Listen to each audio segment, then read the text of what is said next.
За өдрийн мэндэ нартай сайхан өдөр аялалд явхаар хамт олноороо зогсож байна. За ингээд би тэгэхэд Занато Travel-тэй хамтраад хамтдаа ингээд аялалд гарахаар боллоо. Жинийн ороод, Бээжээ ороод, университетаа үзээд бас Хөх хотоор ороод ирэх болно. Тэгээд блогтай маань хамт агаарэ.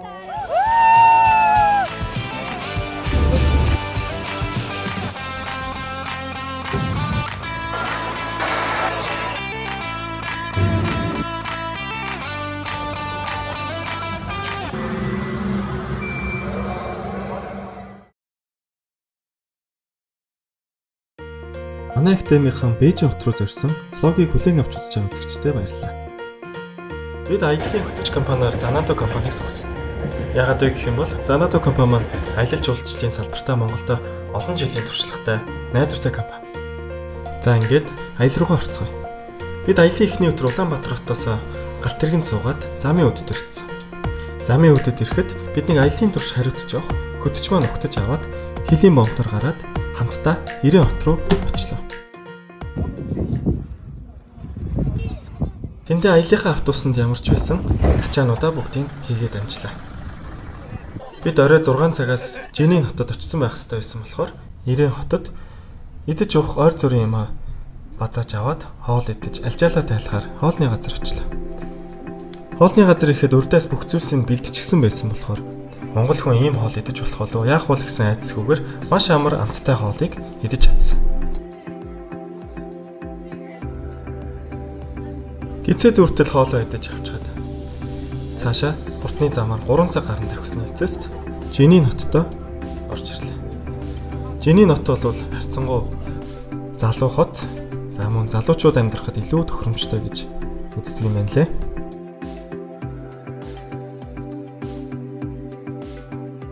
Бидний очих газар бассейн, бариа, саун гээд амралтын цогцлбор газар байсан болохоор очихыг тэсэн ядаж байлаа.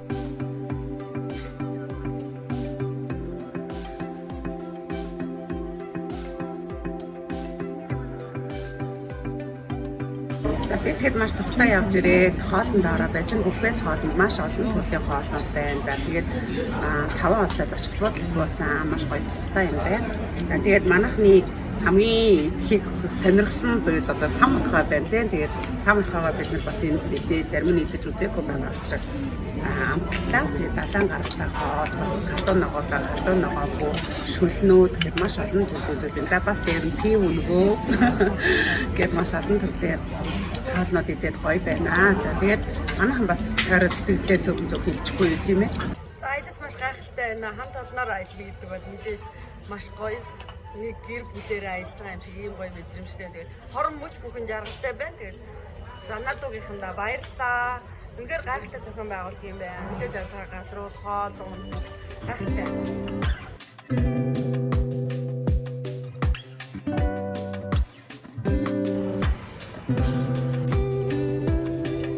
За хоолны газар нь бол буфет хоолтой. Өссөн одоо бүх зүйлээ сонгоод идэх боломжтой. Маш олон төрлийн хоолнуудаас өөрөө сонголтоор идэх боломжтой.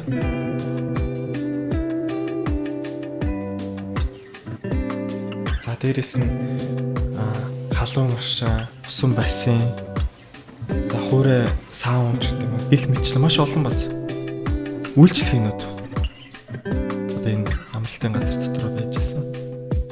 За тэгээд үйлчлэгнийхээ төвөөс гарахгүйгээр одоо дотроос худалдаа авалт хийх юм те усны үц зэрэгтэй бол дотроос авах гэдэг. За би Жиний хоттой сайхан амарчаад яг одоо Бээжин рүү явах гэж. Тэгээд замдаа гоё цагаан хэрэм үзнэ тий. Тэгээд дэлхийгээр аялах таны хөтөц Занатотой бид хамт байна. Би зүрхэж байна, би зүрхэж байна.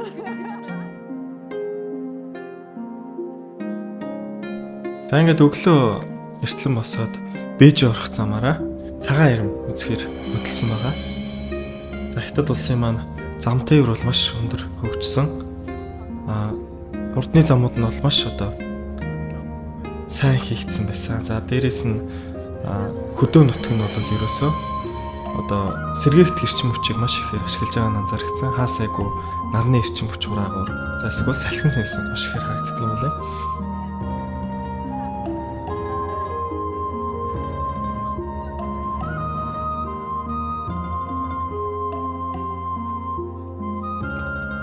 замдаа бас хоолны газраар дайраад те. Тусгаалan бэлтчихсэн захиалчсан байсан хоолнуудад бас идэд ингэж явсан. За манай хоёр ч гэсэн бас маш хөвгчлөлтэй байгаа нь харагдаж байна. Хурдны замаар 2 цаг гарan бас дахиад за дэлхийн 7 гайхамшиг нэг болох цагаан ирэм дээр хүрэлцэн ирсэн байгаа.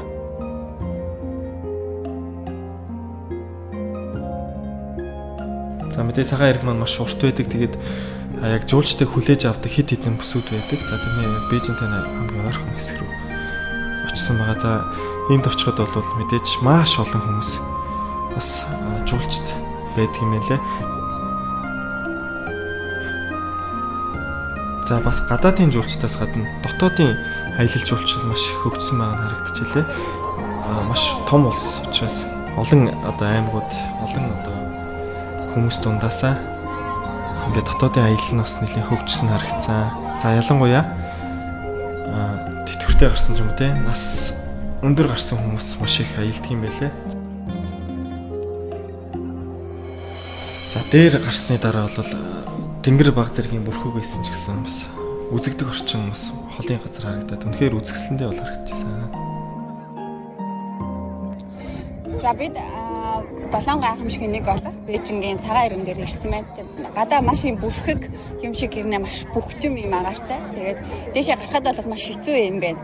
Тэгээ Монголын зайсангийн толгойтой зөвшөөрөл тэрнээс бүр ингэ жижигэн юм шаттай тэгээ маш хэцүү байна. Тэгээд хамгийн дээр нь тулаад ямарчсан нэг замаар ингэж гарч үзлээ. Тэгээд маш гоё байна. Тэгээд бүх зүйл маш гайхалтай санагдаж байна. Тэгээд манай хамтарч ажиллаж байгаа Занадо компанид баярлалаа.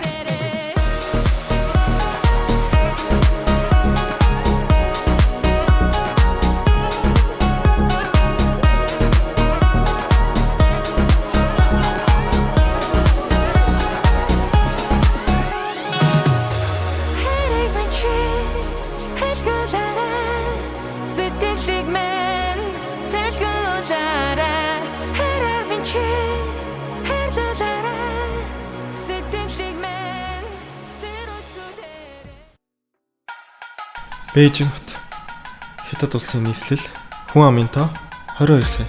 Энэ нь дэлхийд хамгийн олон хүн амтай улсын нийслэл гэсэн үг. Хятад улс дотроо хүн амын тоогоороо Шанхай хотын дараа ордог. Манай Монгол улсаас 7 дахин олон хүн амтай хэрнээ. Та энэ хотод тэр болгон төвчлөлийг олж хараад байхгүй. Бээжинд очиод бидний хамгийн түрүүн зочилсон газар бол мэдээж 2008 оны Олимп болсон цогцлбор газар байлаа. За бид ингээд цагаан ирмээсээ Бээжингийн 2008 онд Олимп болсон шувууны үүрэн дээрээ хурж ирлээ. За тэгээд мэдээж хамт олонны аялал учраас одоо яах вүлээ, хаашаа явах вүлээ, юу идэх үү гэх зэрэг санаа зовлт байхгүй. Занадуу тревелийг сонгосондоо үнэхээр сэтгэл ханамж дүүрэн манай баг хамт олон аялж байна. Тэгээд та бүхэн маань бас хамт олноороо гоё аялж те дараагийн тэр их бүтээх ирж үчиг өөртөө аваарай гэж хэлмээр байна. За энд бол бас гадаад дотоодын жуулчд бас маш их байдаг. Ер нь Хятад улсад хаач очсон маш олон хүмүүс хаасаагүй байна л гэсэн үг тийм. Мэдээж дэлхий дээр хамгийн олон хүн амтай улс гэж байгаа. Энд сонирхолтой зүйлтэй таарсан. За Хятадын тамирчдыг бол мэдээж маш хүнд хэцүү хатуугаар бэлтгэдэг гэдэг яриа байдаг шүү дээ. Тэгвэл яг энэ ч зүгээр талбай дээр нь очиход л харагдахаар байсан. Яг үлдсэн байж одоо ч гой хоолнд орно гэж. Тэр гой кек гэж.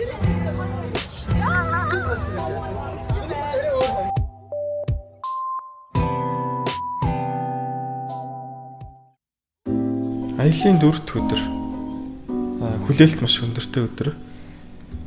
Бидний аялал бол ер нь өглөө 9 цаг гэж тогтмол эхэлжсэн тийм. Энэ өдөр бол бид нар амтны хүрээлэн орох байсан байгаа. За тэгээд өглөө эртлэн босоод өнөөрөө бэлтгэлээ хангаж аваад амтны хүрээлэн дээр очсон.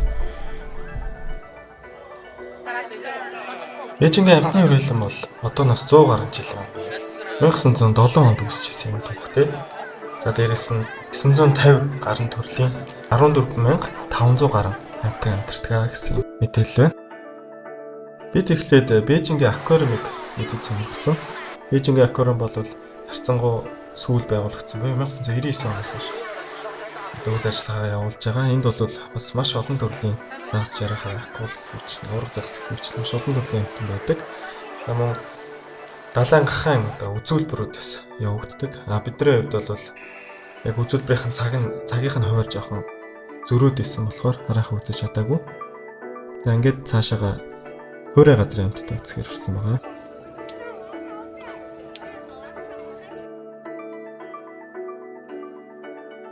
Хятад амтан гэхээр л мэдээж хамгийн түрүүнд хулсны баавга санаанд ордог. За тэр ч утгаараа хулсны баавгын зориулсан тусдаа хэсэг газар байдаг юм байна лээ. Ийш ороод хулсны баавгуудтай танилцсан. За цаашлаад фламинго, арслан, тахь гэд маш олон төрлийн амьтдыг үзэж сонирхсон.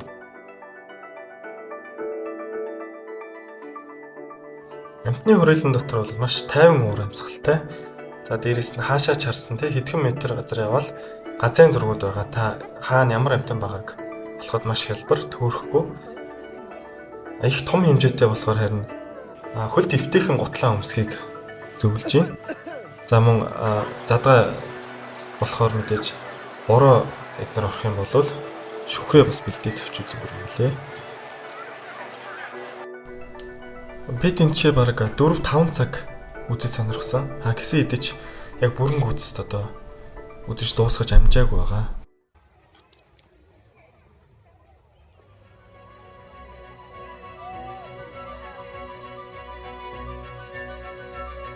Паркасаа гараад дараагийн очисон газар бол за Team Lab гэдэг олон улсын гэрэл болон проектор тойл ашигласан одоо юм гоё үзэсгэлэн байсан. За энд бол үнэхээр өөр ертөнцид очисон юм шиг маш гоё одоо мэдрэмжийг өгч чадсан. Энэ газрыг бол заавал очиж үзэх хэрэгтэй. Очиж үзсэн хүн л одоо ойлгоно гэх юм те. Яг эндээс одоо бичлэгийг үзүүлээ тайлбарлахад бол тэр болох яг 100% бол тайлбарлаж чадхаар тийм гоё газар байсан.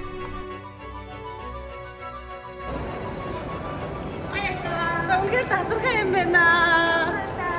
Занаад маш гоё мэдрэмж авсан.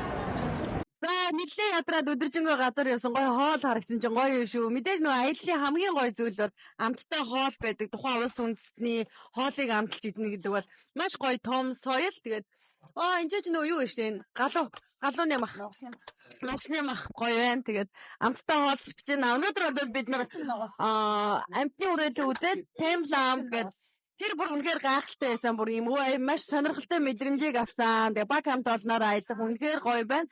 Занадуудаа баярлалаа. Үнэхээр гайхалтай зохион байгуулж байна. Одоо энэ тэгээ хөтч маань ихэд ингээ бүх зүйлийг анхаарад нэг бүрчлэн бидний аюулгүй байдал амралт зугаалга идэх уу хоол гэдэг ингээ сэтгэл зовх зүйлгүй аялж байгаадаа маш их баяртай. Манай хамт олон аж аргалаар бэлтгэж байна.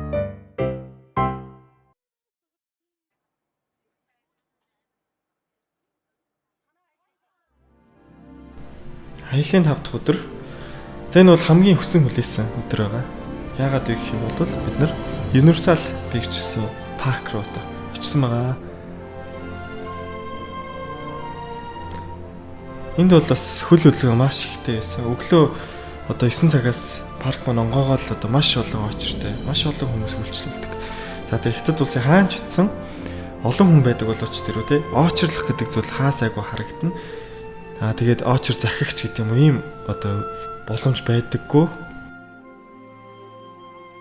За тэгээд Universal Pictures руугаа орж ирэхэд маш үзэсгэлэнтэй яг л одоо кинон донд яваад орчихсон юм шиг ийм сайхан мэдрэмж төрүүлж исэн. Парк маань дотроо бас хэд хуваагдсан байдаг. Одоо жишээ нь менюны хэсэг гэхэд менюны зөвхөн одоо үзэсгэлэнгүүд гоё тоглоомнууд байдаг тий. Цаашлаад Harry Potter-ийн хэсэг байна. Яг л Harry Potter-ийн одоо кинонд тэр ертөнцид нь очичихсан юм шиг. Нөгөө нэг орилдог одоо ургамал өөрөө бичдэг үзэгч гэдэг юм те. Ариун цэврийн өрөөнд дотор нөгөө нэг ариун цэврийн сүнсэнд хүртэл одоо дуурч идэг ч гэдэг юм. Чимхлүү маш гоё зүйлсээр одоо хүний анхаарлыг татаж чадсан байсан. За аяллаа 4 дахь өдөр эхэлчихсэн байна. Өнөөдөр болохоор бүгдээрээ өдөржингөө Universal Pictures-ийн одоо гоё парк дээр ирчихсэн байна. За тэгээд энэ парк бол маш том юм байна. Төсөөлжсэнийг бол тэр давж чадчихээн. Хамгийн эхлээд бид нэр шууд одоо Harry Potter-ийн хэсэг дээр очисон.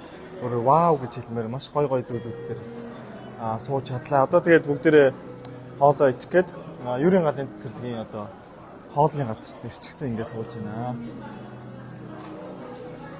За энэ бол үзэж харах юм бол маш их байд юм байна. Тэгээд та бүхнийг ийшээгээ заавал ирж үзээрэй гэж хэлмээр байна. Цаашлаад сайхан 4-р анги гарсан тий. Кунфу пандагийн хэсэг байсан. За энд бол илүү бага насны хүүхдүүд орж ирэх юм бол илүү одоо хөгжилтэй байхаар санагдсан. За тэгээд явсан газар болгон яг тухайн одоо киноныхон ч юм уу ингээд сүвнэрүүд одоо дотоод ашигладаг хувцснууд тий гих мэтлэн маш олон одоо зүйлсийг зардаг дэлгүүрүүд байсан. За орой болоод яг одоо парк маань хаах төгөөд ирэхээр бас төв замаараа урт юм хараад алхах юм байна. Энэ бас маш сонирхолтой яг Universal Pictures-ээс гаргасан гэх одоо кинонууд хүүхдтэйнүүдийн дөрүүд нь ингээд алхаад гоё.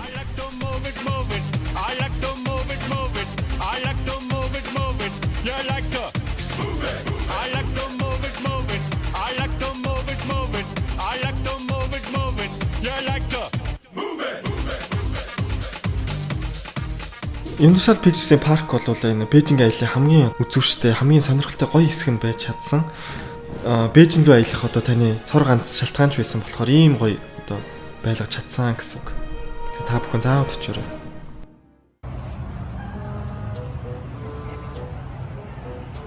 Аялын 6 дахь өдөр буюу Бээжинд байх бидний одоо сүүлийн өдөр байгаа. За манай байгууллага яг хөтөч компанитайгаа ярилцаад яг одоо маршрутаар бол ирээн лөө очих хэрэгтэй байсан энэ өдрөө бид нэр үлдээд өөрсдөө одоо хөтчгүүгээрээ метрогоор заалгацсан байсан одоо маршрутаараа яваад Тян Амины талбай болон одоо Хориотой хотыг үзсэн байна. Тян Амины талбай бол Бээжин хот яг төв талбай нь тэгээд Хориотой хотынхаа яг урд байрладаг. За Хориотой хот маань бол мэдээж маш олон жилийн түүхтэй. За манай Монгол улсын түүхтэй хүртэл нь холбогддог. За энэ газар бол бас тайлбарлагчгүй явах юм бол бас яг ойлгоход маш хэцүү газар байлээ. Өнөөдөр бид нэр метрогоор яваад Хориотой хотод ирсэн байна. Тэгээ Хориотой хот маань отман маш их том юм байна. Тэгээд ингээд хороод яваад аялсан маань маш сайхан үржиж байна. Тэгээ удахгүй бид нэр буцах нэ. Нас цаг баг байсан болохоор эндээсээ бас хараахан бас дуусна үзэж амжаагүй. Энэ хааны ордон бол маш том байдаг учраас өдрийг ер нь зарцуулах хэрэгтэй болсон. Хориотой хотоос гараад метрогоор яваад Бээжингийн төмөр замын төв өртөнд ирээ хүрчсэн. Тэгээд галтэргээ хүлээж авах зураа хоолны газруудаар зочилсан байгаа. Мэдээж аяллаа явцад бол хоол гэдэг зүйл маань маш чухал зүйл гэдэг. Ингээд галтэргэндээ суугаад хөх хотыг зорьсон. Уртны галтэрэг маань 300 км/цаг хүртэл хурдтай суман галтэрэг байсан. Доторх одоо засал интерьер нь бол маш гоё үйлчлэг юм. Тэгэхээр тухтай юм галтэрэг гэж чадсан. Хөх хот маань Өвөр Монголын нийслэл хүн амын хот 3 сая гаруй хүн амьдардаг. За бид энд ирээд төлөвлөжсөн байсан Японтайгаа гэрээг амжилттай байгуулж чадсан.